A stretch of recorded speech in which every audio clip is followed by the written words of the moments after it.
The apartment we moved into wasn't very old, but there was a strange stillness inside it. Not the kind of calm that gives peace, a silence as if everyone was living with something they were hiding. The apartment next door had been unused for months. The real estate agent had especially stated it. No one lives there, he had said clearly. Nothing happened during the first week. One night, suddenly, I heard a faint tapping sound from the other side of the wall. Tap. A single knock. I said it was the television. I said it was the pipes. I didn't dwell on it. But the next night it happened again. This time twice. Tap. Tap. I pressed my ear against the wall. There was no sound at all. Just as I was about to pull away, a faint breathing sound came from behind the wall. The sound was so close, as if someone had come close enough on the other side of the wall for their face to almost touch mine. I jumped back. The next morning, I consulted the building manager. "The apartment next door is really empty, right?" I asked. He looked at me strangely. "Of course it's empty," he said. "I have the key." He even showed the key. That night, to calm myself, I turned on music. I wanted it to drown out the sounds I had heard. But at exactly 2:13, the music suddenly stopped. My phone froze for a moment, and in that silence, the sound came again. This time, not from the wall, from the living room.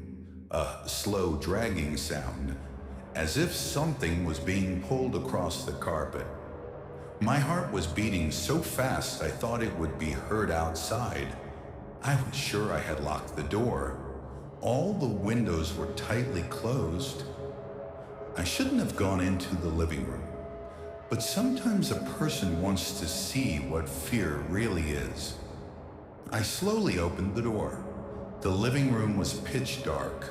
The pale light of the street lamp filtered in through the gap in the curtain. And there was something in the floor. On the carpet, a thin line stretching toward my door, as if someone had dragged a wet finger across the floor.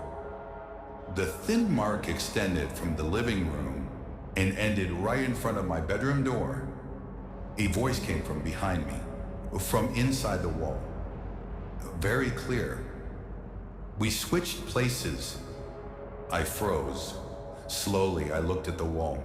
There was some peeling in the paint, as if someone were pressing from inside. Then the bulge slowly disappeared. The next day, I knocked on the building manager's door again. "Let's open the apartment next door together," I said. We opened the door together. Inside was completely empty, dusty, cold, but in the very middle of the living room, only one thing stood out.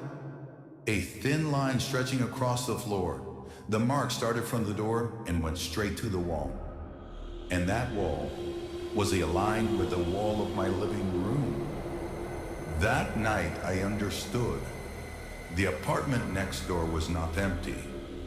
The only thing that changed was which side of the wall we were on.